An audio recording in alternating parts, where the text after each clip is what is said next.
Olá, o Salto para o Futuro já está no ar. Hoje, no 5º programa da série Ensino Médio entre Jovens e Estudantes, nossos convidados vão falar sobre cultura, escola e identidade juvenis. Para este debate, convidamos o professor da Faculdade de Educação da Universidade Federal de Minas Gerais, Juarez Dairel, o coordenador da Rede Diversidade Cultural de Minas Gerais, Roberto Raimundo, e a professora da Universidade do Rio de Janeiro, Eliane Ribeiro Andrade.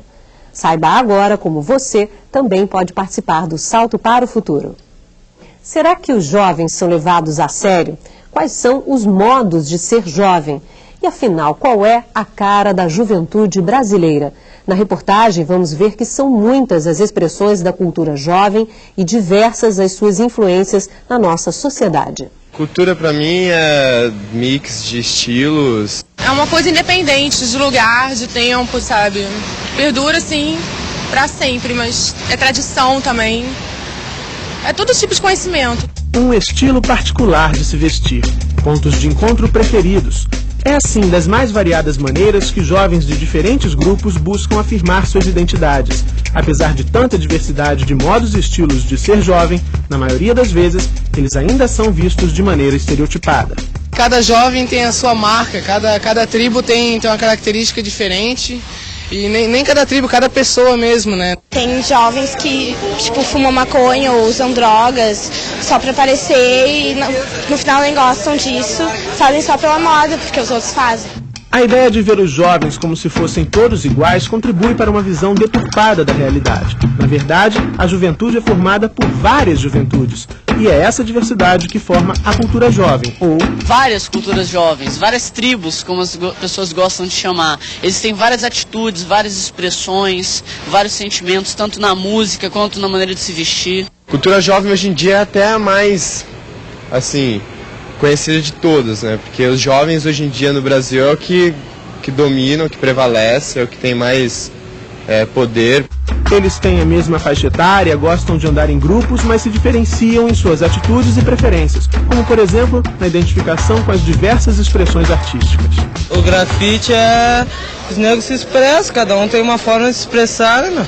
O grafite junto com o hip hop aqui, faz parte do rap. A música é uma grande cultura do jovem, acredito, entendeu?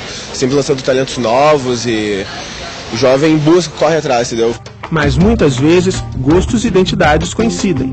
Cada um quer buscar passar o que sente, assim, colocando, uma calça larga, uma camisa, assim, mostrando o seu estilo, assim, skatista, se curte um reggae, um surf, aí vai as tendências, assim, mas é de cada um, assim, mais querendo resgatar o que sente, assim. Claro, a cultura do Brasil é diferente da cultura dos Estados Unidos, é diferente da cultura da Europa, é diferente, claro, é diferente, mas todos eles têm uma linguagem universal, os jovens, eles se entendem.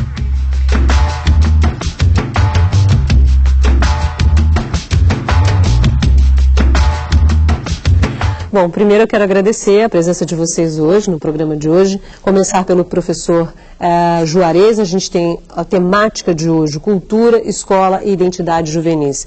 Falar um pouco sobre essa relação. Professor, a partir do vídeo que apresentamos agora. Boa noite, é um prazer estar aqui no Salto Futuro.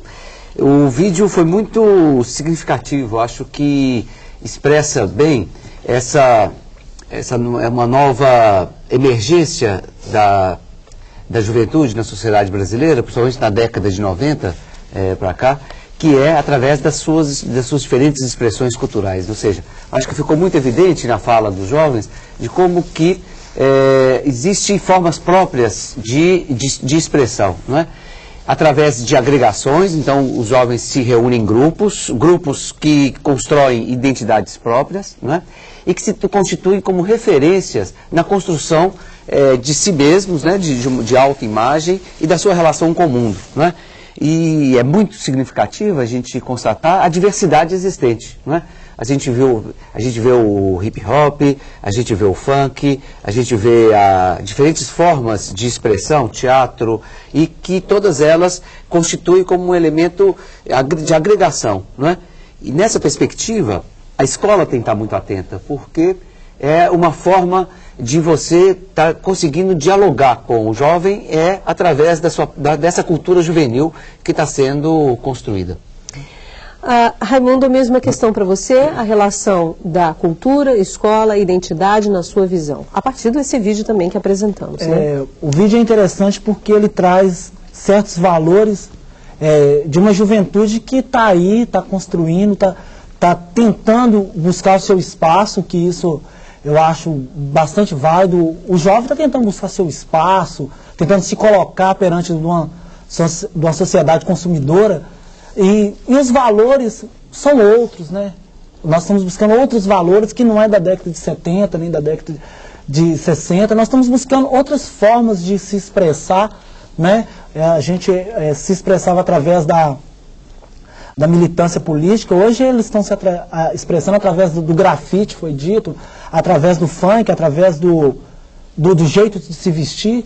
Isso também é uma forma diferente de estar se expressando, e eu penso que o jovem hoje, assim, eu me coloco dentro dele, a gente tem um grande espaço para conquistar, e a gente não tem uma grande iniciativa das próprias pessoas que estão aí para nos dar esse espaço, sabe? Assim, a escola, a gente não se vê detentora do processo pedagógico, sabe? A gente não pode opinar, a gente não pode se expressar, a gente não pode se sentir sujeito de poder de fala, sabe? A gente não tem muita autonomia dentro dos espaços públicos, e a gente acaba se expressando através daquilo que se pode, que é poucos estilos, através da roupa, através de uma linguagem cultural que é mais usada, e assim, fica nisso, e assim, não dá o valor merecido pela essa diversidade da juventude. A gente vai conhecer um pouco mais esse projeto Diversidade, né? No segundo bloco a gente tem um vídeo só sobre o projeto, e aí você vai poder falar um pouco mais sobre o trabalho que você desenvolve lá em Minas Gerais, tá ok? Professora Eliane. Bom, boa noite a todos os professores, né, que estão assistindo o Salto.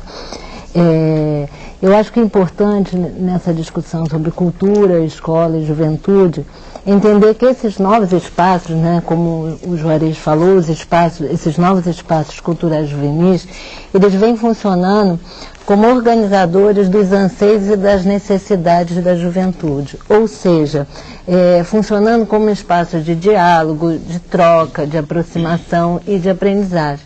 O que muitas vezes, eu acho que para nós educadores é um indicativo muito importante, porque muitas vezes a escola, né, como o Raimundo falou para a gente, a escola não tem conseguido abrir, né, um espaço. Então eu acho que a gente tem também que aprender muito com o que eles estão dizendo, e sem dúvida nenhuma toda essa manifestação, né, esse estilo, essa atitude, esse comportamento está querendo dizer alguma coisa para o mundo adulto também. Uma coisa é vir alguém aqui, um especialista, e falar sobre o assunto. Outra coisa é o testemunho de alguém que vive, né, que está dentro desse dia a dia do outro lado da situação, né, Eliane?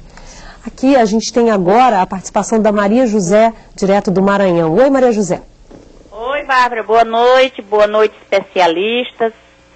A pergunta é das cursistas do teleposto da Unidade Integrada Rosiana Sarney. A juventude na sociedade vem enfatizando assim a sua diversidade de ser jovem.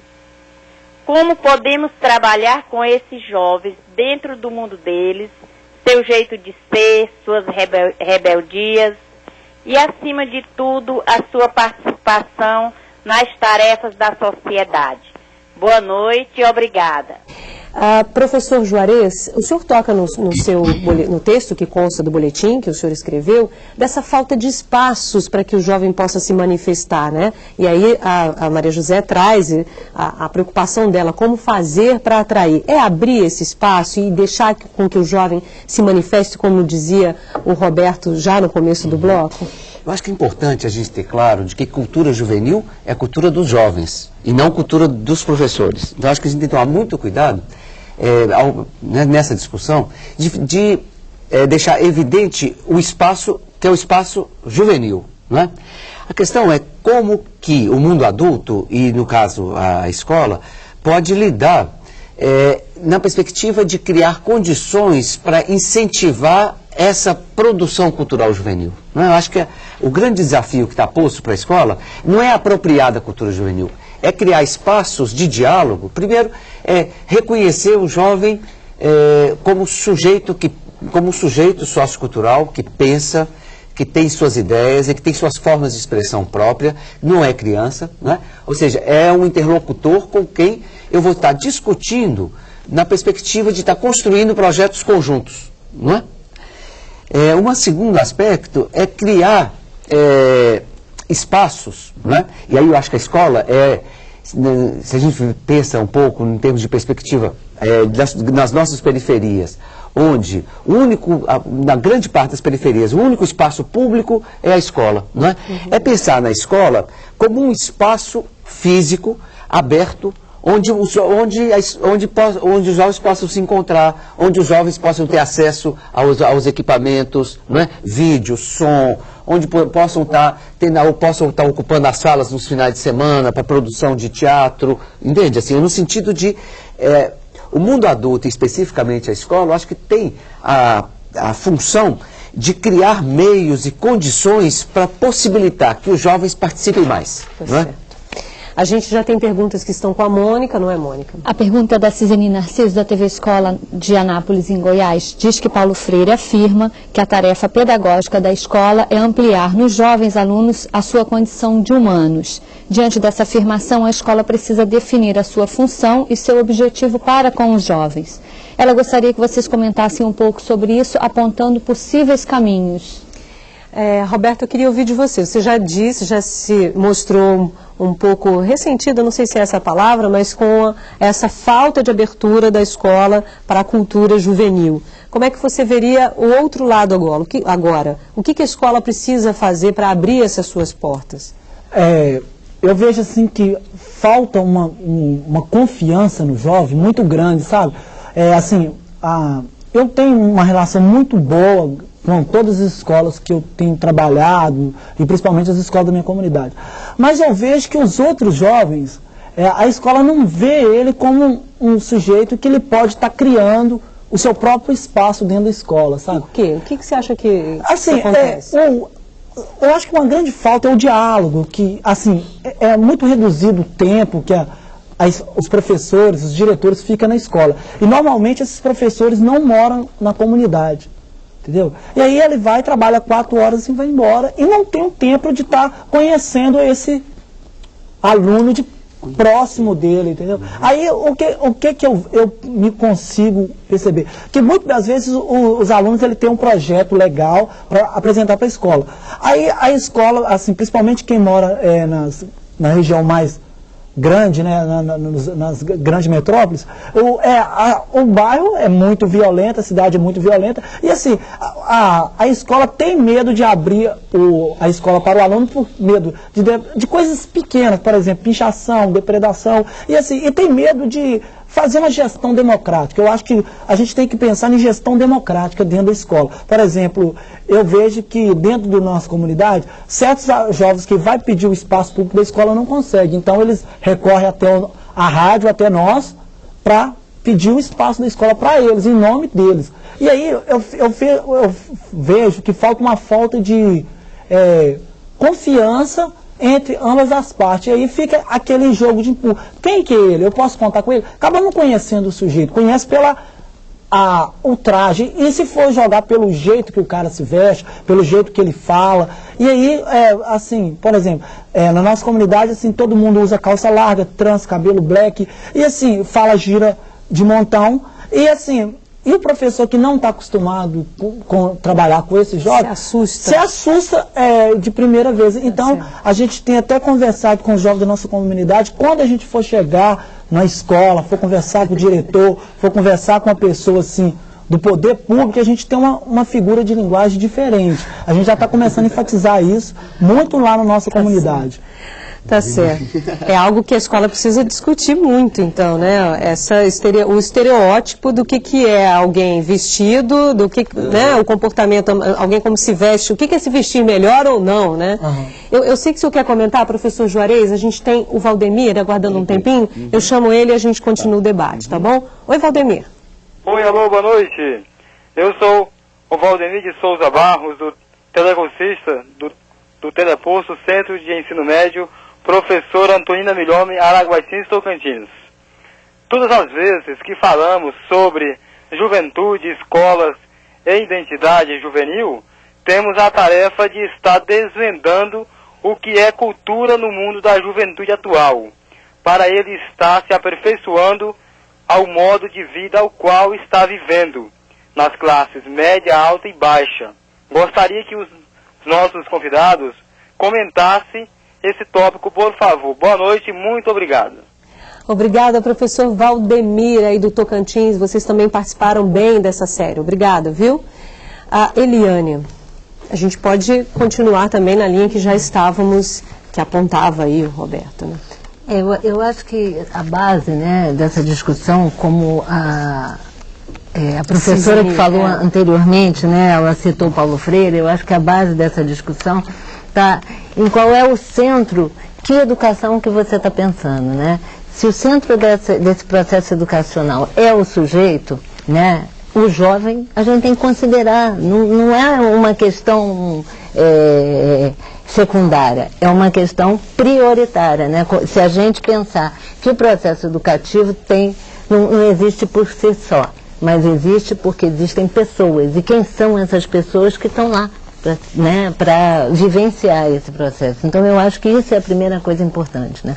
A segunda, que o Roberto estava colocando, desses espaços, quando a gente não considera, quando a gente fecha, quando a gente não abre esses espaços para a juventude, que é muito comum a gente perceber, por exemplo, finais de semana, as escolas lotadas de muitas atividades, por exemplo, empresta para festa, batizado, igreja, uma série de outras atividades, e não consegue emprestar para uma banda, por exemplo, que quer ensaiar, ou para um jogo de futebol que foi organizado pela garotada, né? Então, quer dizer, essa confiança, eu acho que precisa de uma relação de aproximação, de troca, de diálogo, para acreditar mais, porque educação é isso, né? Se a gente não acredita no outro, fica difícil a gente... Professor Juarez queria comentar também, e aí eu queria aproveitar e perguntar, professor, por que a escola, a gente sabe que existem escolas que abrem suas portas, mas aqui não abre a sua porta no fim de semana, como apontava o Roberto, por exemplo, ou para os jovens, por exemplo, por que tem tanta dificuldade de entender que a escola é pública, portanto, sendo pública, ela é um direito desse cidadão e desse cidadão jovem. Por que há essa dificuldade de entendimento do que é público? Eu acho que, pegando um pouco a linha da Eliane, eu acredito que passa muito por uma determinada concepção da escola enquanto espaço de instrução. Então, aquele espaço público, ele não é do aluno, ele é da escola, ele é do próprio professor. Quer dizer, o centro do processo educativo é a própria escola. Então, assim, nessa perspectiva, tem toda uma lógica e um modelo educacional, não é, que aponta de que a função da escola é a transmissão de conhecimentos, não é, através dos conteúdos. Então, cabe à escola aquela função e pronto. Não é? Quer dizer, tudo aquilo, tudo que é fora dessa dimensão está fora da função da escola, não é? Então, nessa perspectiva, é uma visão muito restrita, que vai muito de contra essa perspectiva que a professora antes dizia, dessa dimensão da ampliação como humanos, que Paulo Freire tanto dizia, não é? Outro aspecto que eu queria recuperar da fala do Roberto, que eu acho que é fundamental, é o quanto que nós conhecemos de fato os jovens com quem trabalhamos. Acho que a minha experiência aponta de que a escola não conhece o jovem. Não conhece o jovem para além da sua condição de aluno. Quem é esse jovem? Onde ele vive? Como que ele se diverte? Qual é seus anseios, suas demandas? O que ele faz fora das 4 horas que ele tem ali, não é? E essa questão do tempo que o Roberto levanta é muito sério, não é? Quer dizer, qual o tempo de convivência que o jovem tem com o mundo adulto na escola? Além daquela condição específica, né, da sala de aula. Sim. Nesse sentido, a gente tem uma frase de um antropólogo famoso, o Malinowski, que diz o seguinte, que para compreender é necessário conhecer. Ok. Juraci, olá Juraci, do Rio Grande do Norte. Olá Bárbara, olá convidados, professores de todo o Brasil. Aqui é a professora Juraci Araújo, da Escola Estadual Coronel Silvino Bezerra, na cidade de Florânia, estado do Rio Grande do Norte. Como o professor pode integrar esses jovens no contexto da diversidade cultural? Boa noite, muito obrigada. Roberto, queria ouvir você, não sei se você conseguiu ouvir a pergunta, como o professor pode integrar a escola, o jovem, com a escola num contexto de diversidade. Você que entende diversidade, né? Tem tudo a ver com o seu projeto. Né? Assim, eu acho que tem, assim, a escola hoje, assim, que a gente tem acompanhado bastante, por exemplo, se ela abre a escola para o jovem, ela não acompanha esses projetos, sabe? Ela não tem, assim, acompanhado esses projetos de perto, assim, por exemplo, não tem participado, não tem opinado, não tem ajudado a discutir, a fomentar essa ideia dentro do processo pedagógico da escola, sabe? Assim, dentro da formação do aluno. Então, por exemplo, a escola está vazia no final de semana, aí eles vão impresso para o aluno vai lá e faz alguma coisa, entendeu? Mas assim, por exemplo, aquilo não é sair da sala de aula, sabe? E indo para escola. Você dizer que tem a ver com conhecimento, tem a ver com construção de conhecimento também. Assim, não é só porque está dentro da sala que ele está aprendendo. Eu vejo que assim, a gente tem que começar, nós jovens, professores, a gente tem que começar a criar os nossos projetos, não eles constroem os seus projetos e nós construímos os nossos. Nós temos que unir essas forças, porque eu acho que o professor tem um domínio maior do que nós, tem um conhecimento maior do mundo, assim, que é nós, alunos, e assim, a gente dividir essas coisas, sabe? A gente, por exemplo, a gente tem uma grande facilidade de mexer com a população da comunidade. Entendeu? A gente conhece todas as pessoas da comunidade, todos os integrantes da comunidade. E o professor não, às vezes o professor é o primeiro ano que está lá. E a gente trabalhando conjunto, fazendo projetos junto, a gente vai ter uma grande inserção no trabalho da escola. E a gente tem que começar a chamar a comunidade para participar da escola. Entendeu? Assim, o pai, o aluno, o líder comunitário, a gente tem que começar a participar, a rádio, todos os meios de comunicação, todos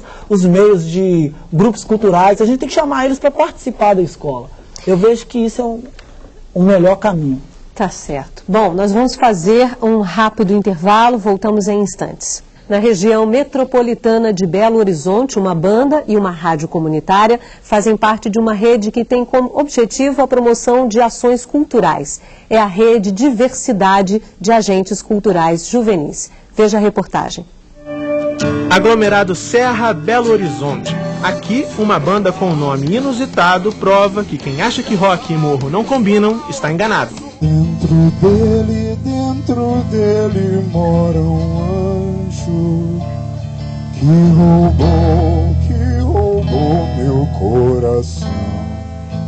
Acho que favela é só rap, ou samba, ou pagode, né? Mas não tem só isso, né? E o rock é universal. A banda Pelos de Cachorro existe desde 1997 e nesse tempo a relação com a comunidade mudou. No começo era muita zoação, né? Pelo nome, acho que tanto pelo nome da banda, pelo visual também, que a gente sempre foi mais meio escancarado com o visual assim, né? Andava assim, um pouco diferente do padrão. Né? Só que aí depois acho que o pessoal viu que era uma coisa mais séria mesmo, então eles passaram a respeitar mais. Respeito conquistado também a partir de iniciativas voltadas para a promoção cultural na comunidade. Uma delas é um festival musical, o Faver Rock. O Faver Rock surgiu inicialmente porque a gente não tinha espaço para tocar. Só que depois disso a gente viu que tinha que ter uma maior elaboração mesmo para esse projeto. Só que assim, como que a gente ia escrever um projeto? A gente não sabia de nada, né? E o curso veio na hora, assim. O curso citado por Robert teve o objetivo de formar agentes culturais juvenis e foi oferecido por uma equipe da Universidade Federal de Minas Gerais. O curso possibilitou não só a capacidade nossa de escrever projetos, como também de articulação. Para o vocalista da banda Pelos de Cachorro, o envolvimento nos projetos culturais trouxe uma nova relação com a arte. Ser artista para ele vai além de subir num palco e cantar. Eu acho que é a gente ser realmente atuante naquilo que faz, entendeu? Acho que é isso, não é só a gente tocar aqui, né? É a gente difundir essa ideia do que é arte, né? O que a gente pode fazer para que a arte caminho. Depois do curso, a banda desenvolveu um projeto para criar uma casa de cultura na comunidade do aglomerado Serra, mas não deu certo. Mas agora tem um projeto que foi aprovado, que é do Centro Cultural, aqui para a Serra. Da articulação entre os grupos de jovens que participaram do curso, surgiu a Rede Diversidade de Agentes Culturais Juvenis.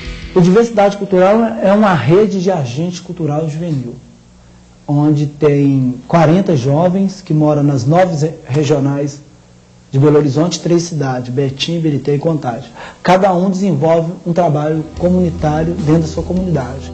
O objetivo da rede é o desenvolvimento de projetos culturais na região metropolitana de Belo Horizonte. Icaivera é um bairro do município de Betim e fica a 60 quilômetros de Belo Horizonte. Desde o início de 2004, essa comunidade encontra na Rádio Qualidade FM um espaço para expor suas ideias e uma alternativa cultural. A rádio funciona nessa casa e também é fruto da Rede Diversidade de Agentes Culturais Juvenis. Qualidade FM 96,1. A rádio tem uma programação variada e o destaque é a prestação de serviços à comunidade. O senhor que fez o loteamento do bairro, ele desmatou o bairro todinho, uma área verde. Nós temos prioridade para tocar música dos grupos independentes, entendeu? Nós temos prioridade também para estar falando as coisas da comunidade, entendeu? O principal, a rádio comunitária é isso. Nos dá espaço assim para reivindicar as nossas necessidades, que a gente não tinha antes, né? Eu tive que começar, os meninos teve que começar a estudar para nós fazer isso, entendeu? E por conta própria, entendeu? Nós participando de palestra, encontro, até lá no Rio Grande do Sul, para saber o que é rádio comunitária de fato, entendeu? Esse trabalho que os meninos estão desenvolvendo deveria ter em todos, eu acredito, em todos os bairros, né, em todas as periferias, né, para tirar um pouco, né, a juventude dos caminhos errados. Meu tempo já passou, eu tenho que partir.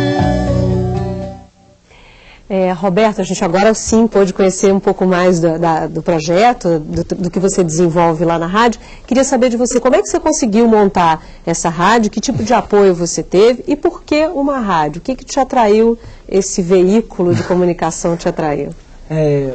Assim, os nossos apoios são mínimos. A gente tem apoio assim, dos comerciantes locais, assim, o próprio Diversidade Cultural, como o Observatório da Juventude também da UFMG, nos deu uma grande contribuição para estar montando esse projeto.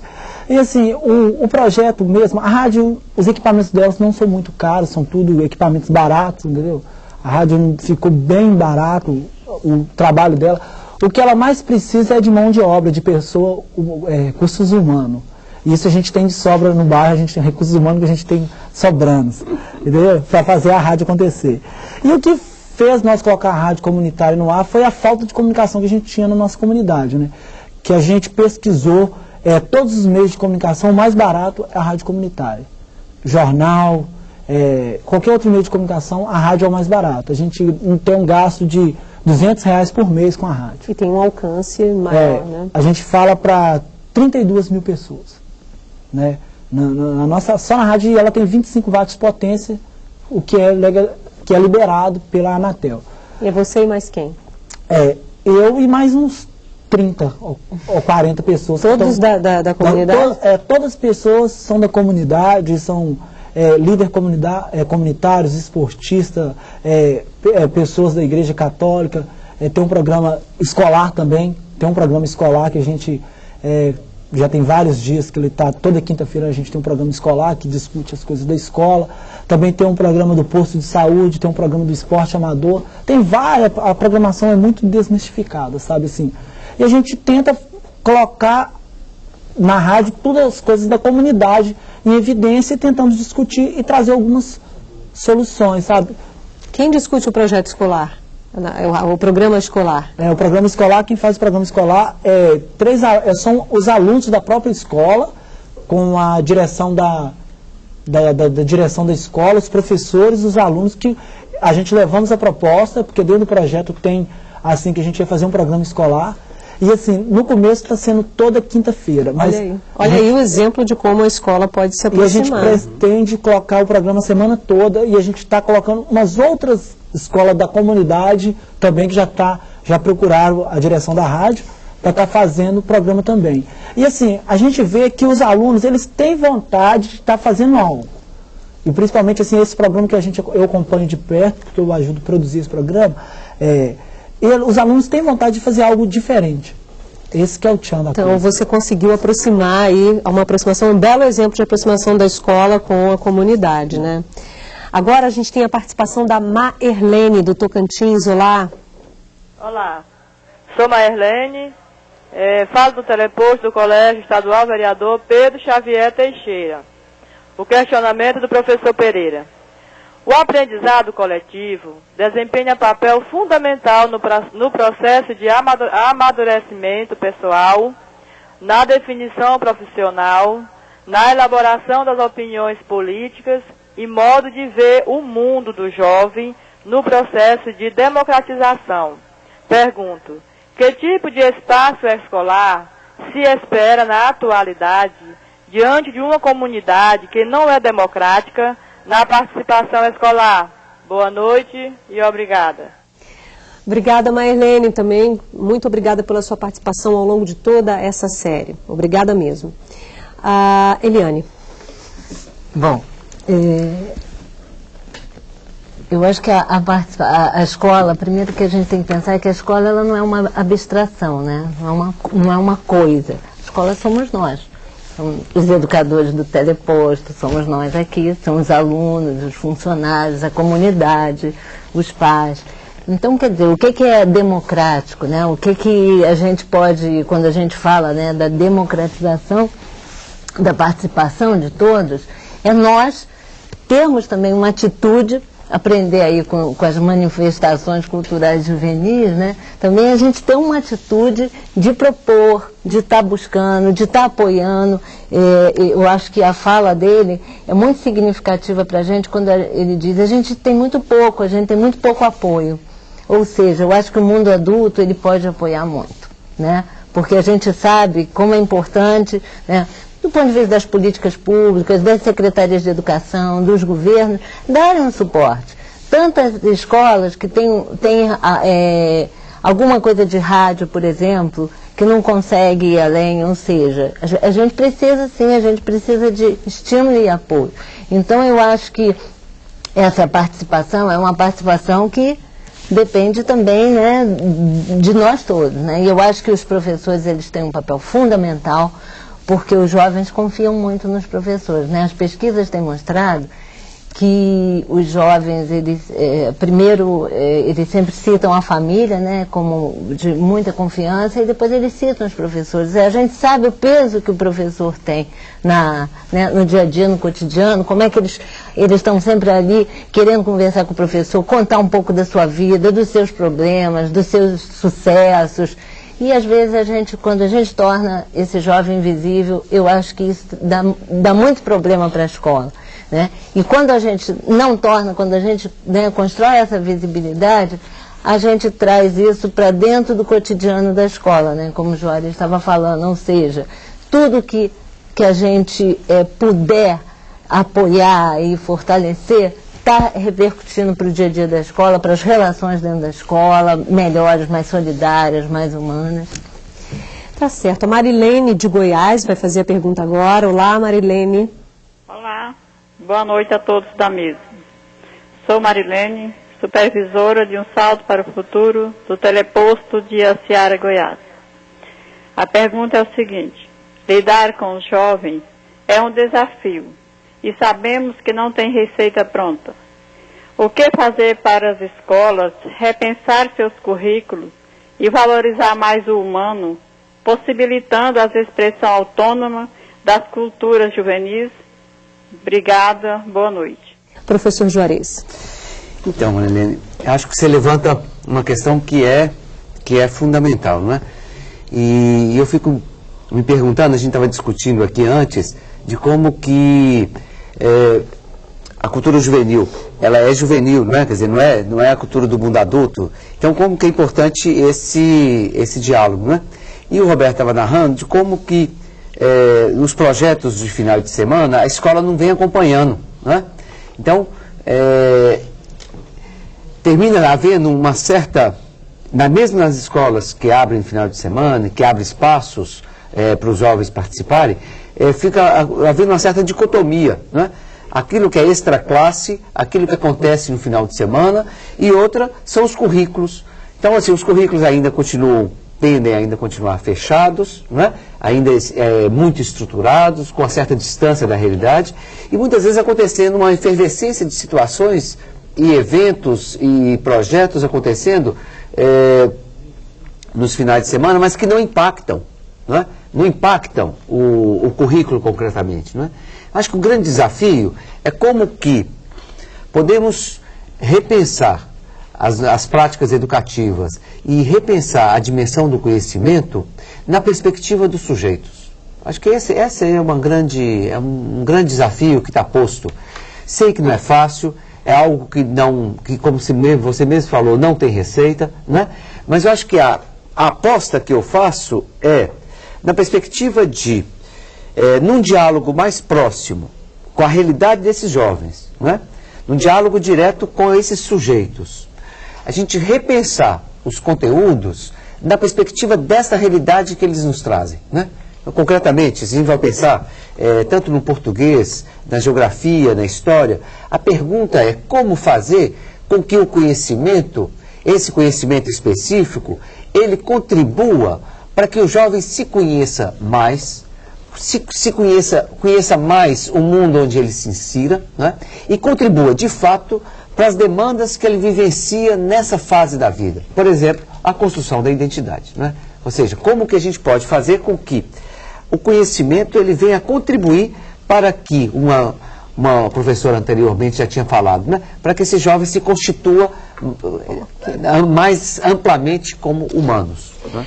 Tá certo, professor. Agora a gente tem mais perguntas que estão ali com a Mônica, né, Mônica? Bárbara, e aí a gente vai voltar a bola para o Roberto, porque a equipe os cursistas da equipe da TV Escola de Anápolis, em Goiás, estão dizendo que a maioria dos jovens tem preferência pelo estilo de músicas rap e funk, que muitas vezes é um desafio, pois de um lado os pais associam a malandragem, drogas, proibindo-os de ouvirem, e de outro lado tem a escola, onde os professores, quando utilizam, não respeitam o gosto dos jovens, porque eles mesmos não curtem. Com isso, eles procuram os grupos de afinidades musicais. Como desmistificar os preconceitos dos pais e professores dos estilos musicais dos jovens? E aí, Roberto, é uma questão difícil mesmo, né? Eu penso o seguinte, que a gente tem que começar a conhecer essa nova cultura urbana que está aí, né? E é uma realidade e ninguém vai poder fugir dela, né? A música fala da realidade do cara, entendeu? Fala da realidade do jovem, entendeu? E isso que faz o cara gostar, porque está falando dele, entendeu? Então eu acho que os pais, os professores têm que ouvir mais, têm que pesquisar mais. Tem vários doutores, por exemplo, Juarez Dairel escreveu sobre o rap, o funk, sobre a cultura hip hop, né? No qual eu me insiro nela. Eu acho que a gente tem que começar a mais pesquisar, e assim, a gente não pode ter assim, aquele dos preconceitos, sabe? A gente tem que olhar, ver, estudar, conversar com as pessoas. Mas a sociedade já teve isso com vários outros, até do Pelos de Cachorro disse isso, um preconceito contra o rock, a sociedade já teve isso com vários outros estilos, né? Eu discuti também o preconceito em relação aos outros gostos musicais, não é, Roberto?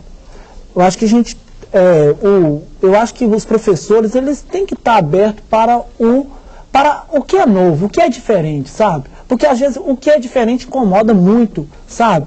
O que é diferente incomoda, então a gente tem que estar atento ao diferente. Tá certo. Eu queria até ouvir o professor Juarez, mas antes, porque o senhor comenta isso bem no seu texto, né, professor? Mas antes, vamos chamar o James do Tocantins. Olá, James. Olá, Bárbara. Sou o professor James Aguiar Araújo, orientador de aprendizagem da Escola Estadual Bartolomeu Bueno da Silva, em Carmolândia, Tocantins. O questionamento é da professora Irani. Como uma escola poderá desenvolver um trabalho de base com o Grêmio Estudantil, pois aqui em nossa escola estamos com um programa novo que tem deixado os mesmos perdidos, sem saber como atuar. Boa noite e até a próxima série, Bárbara. Eliane, por favor. Ele diz ali que começou um trabalho novo com o Grêmio e tudo, mas que ainda acha que a escola está um pouco perdida. Eu acho que é uma prática que a gente um pouco abandonou, né? Eu acho, nas últimas estatísticas As últimas pesquisas na área de educação têm mostrado que o número de grêmios no Brasil hoje é pouquíssimo. Né? Como diminuiu, né, numa determinada época histórica. Por quê? Tem alguma justificativa? Eu acho que em relação à própria... talvez a participação política da juventude esteja se dando por outras frentes, como, por exemplo, uma rádio comunitária, né, que o Roberto está aqui falando. Talvez outras formas de organização. Mas primeiro é o seguinte, eu acho que uma iniciativa bacana, né, o Grêmio. Agora, de quem partiu? Eu acho que esse Grêmio tem que estar, a garotada, os jovens, eles têm que estar lá dentro, né? Senão esse Grêmio vai ser de quem? É um Grêmio da escola? A gente tem visto muito também Grêmios que são figuras burocráticas. Então eu acho que o que você tem que fazer, professor, é convocar aí, né, os jovens no que eles têm, no que eles estão produzindo nessa escola, e muitas vezes dentro da escola você não sabe o que esse aluno faz. A gente tem uma história interessante aqui no Rio, que a escola organizou uma grande feira e contratou pessoas para grafite, e descobriu que dentro da escola estava um dos maiores grafiteiros do Rio de Janeiro, estudava nessa escola um dos maiores grafiteiros do Rio de Janeiro. Ou seja, que olhar é a questão da visibilidade, de olhar para esse jovem, de encontrar ele lá dentro, né? Então, acho que a primeira coisa para esse Grêmio, né, que a gente torce para que ele caminhe, né, com muita empolgação, é quem são os jovens dessa escola e como é que eles podem tomar esse Grêmio para eles. Roberto, eu sei que você já me chamou, mas me dá só um minutinho que a Mônica tem uma pergunta ali, porque a gente já está quase na reta final do bloco, tá bom? Vamos lá, Mônica. A cursista Beatriz de São Paulo pergunta como pensar a cultura jovem e valorizá-la sem que isso se torne um ideal, mas um compromisso da sociedade. Eu queria dividir essas perguntas, mas vamos lá. O que você pensa sobre isso e o que você queria comentar antes da questão do James? Eu queria falar uma coisa bem polêmica. Eu acho que o Grêmio Estudantil, ele é uma cópia dos anos 60, sabe? Ele é uma cópia dos anos 60. O discurso é antigo, é antiquado dos presidentes dos Grêmios. Isso eu falo de carteirinha. Então, eu acho que a gente tem que renovar o discurso, o jeito de pensar, a hierarquia do Grêmio, sabe? Porque tem uma hierarquia muito grande, sabe? Dentro do Grêmio. Então, a gente tem que repensar o discurso e a hierarquia do Grêmio e a nova forma dos meninos, dos alunos se postar dentro do Grêmio. E se organizar. Tá certo. Professor Juarez, a Beatriz de São Paulo, só para relembrar a pergunta dela, como pensar a cultura jovem, valorizá-la sem que isso se torne um ideal, mas um compromisso da sociedade. Eu queria complementar só com o que havíamos falado antes do hip hop e do rap, porque o senhor diz que hoje, no seu boletim, hip hop e rap tem uma representação muito grande, são representativos da cultura jovem, principalmente da cultura jovem das classes menos populares, das classes menos favorecidas. O que representa hoje o rap e o funk na vida dessas pessoas, desses jovens? Acho que um aspecto que a professora levanta, que é fundamental, é a gente não idealizar.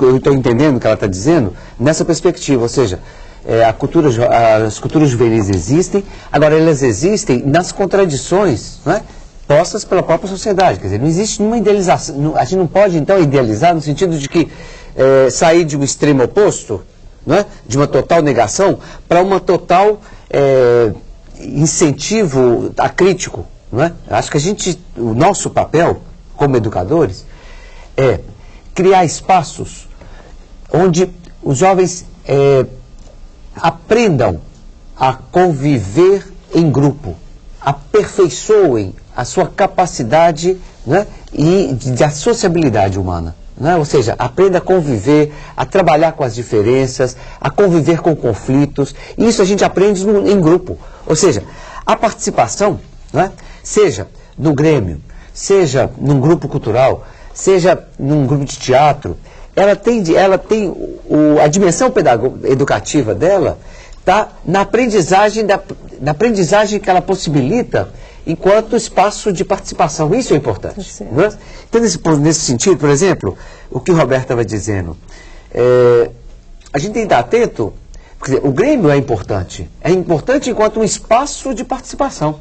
Não é? Então, acho que Tem problemas? Tem, assim, inclusive de aparelhamento por partidos, que são questões sérias, mas enquanto espaço de participação é muito importante, né? E nesse sentido a gente tem que incentivar, né? Eu vou precisar interrompê-lo, professor, porque a gente precisa fazer uma pausa. Na volta, o senhor complementa, tá bom?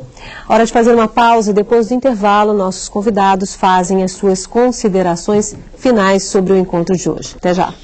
Você acompanha o 5º programa da série Ensino Médio entre jovens e estudantes e a partir de agora nossos convidados destacam os principais pontos do debate de hoje. Eu quero começar pelo professor Juarez, eu precisei interrompê-lo. Professor, por favor, suas considerações finais. Eu estava querendo levantar, Bárbara, a pesquisa ontem, no programa de ontem, na pesquisa do Instituto de Cidadania, aponta que apenas 15% dos jovens participam de algum grupo.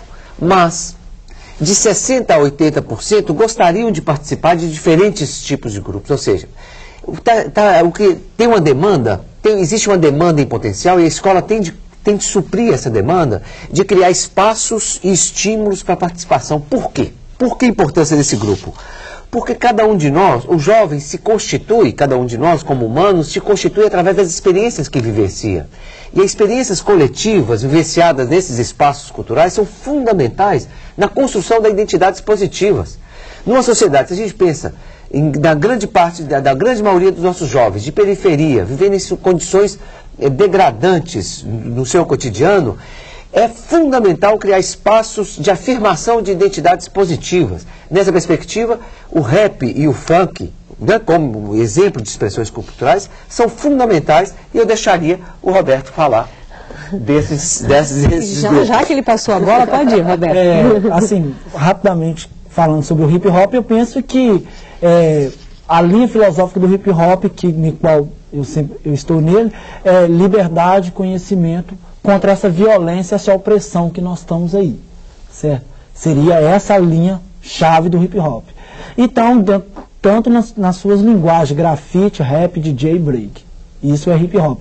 E eu peço os professores, a todos que estão nos assistindo, para ter um pouco mais de paciência, sabe? E procurar conhecer mais, e procurar conversar, ir atrás dessas pessoas, procurar saber o que eles estão inseridos, sabe? O que eles estão fazendo nas suas comunidades, o que eles estão fazendo, porque a gente tem que desmistificar esse estereótipo que está dentro, foi colocado para o funk, para o hip hop.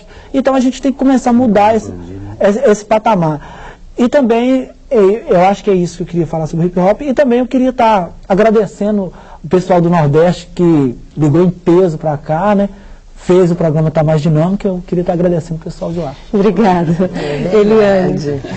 Bom, eu queria começar citando uma frase da Cecília Meirelles, que está no texto, né? Quem trata com a juventude deve aprender a ser jovem. Eu acho que para pensar a juventude, a gente que já foi jovem, né? Um dia a gente tem que se colocar um pouco... Eu me sinto jovem, Eliane. Nessa perspectiva, né? E eu acho que os jovens, por serem mais barulhentos, eles denunciam mais que a escola que está aí, ela tem alguma coisa que tem que mudar, né? Eu acho que reflexo disso situações de abandono, de desistência, de repetência. Então, quer dizer, como é que a gente pode pensar uma outra escola, porque a gente está num outro mundo, num outro espaço, num outro momento, num outro tempo histórico, social. Então eu fecho também, eu queria pegar o Titãs, né, para pensar o que os jovens sempre, atualmente onde eu vou, eles sempre estão citando essa frase dos Titãs, que é a gente quer inteiro e não pela metade. Então eu acho que um pouco o programa de hoje, né, em cima muito aí da experiência do Roberto, que é inteiro, né, e não pela metade. Roberto, você quer fechar o programa? Fechar sim, eu queria enfatizar mais um pouco ainda sobre essa batalha que é a pedagogia, que é a escola, que é os professores, que é os alunos, que a gente tem que também retomar alguns tempos atrás e começar também os professores a ler mais, pesquisar mais, ouvir mais, deixar um pouco a fala e ouvir mais, sabe? Porque no ouvir a gente vai falar muito melhor e a gente tem que aprender a ouvir ambas as partes. Obrigada, meu colega comunicador. Bom, a série Ensino Médio entre jovens e estudantes termina aqui. Esperamos que você tenha gostado. A sua participação, como sempre, foi muito importante. Eu quero agradecer também as presenças do Juarez Dairel, professor da Faculdade de Educação da Universidade Federal de Minas Gerais, do Roberto Raimundo, coordenador da Rede Diversidade Cultural de Minas Gerais, e da Eliane Ribeiro Andrade, professora da Universidade do Rio de Janeiro. Bom, professor, você pode mandar para a nossa produção histórias de experiências bem-sucedidas da sua escola. Basta acessar a nossa página na internet, www.redebrasil.tv.br/salto, ou, se preferir, pode enviar para a nossa caixa postal. Anote o endereço: 50050, CEP 20 062-970. Até a próxima série.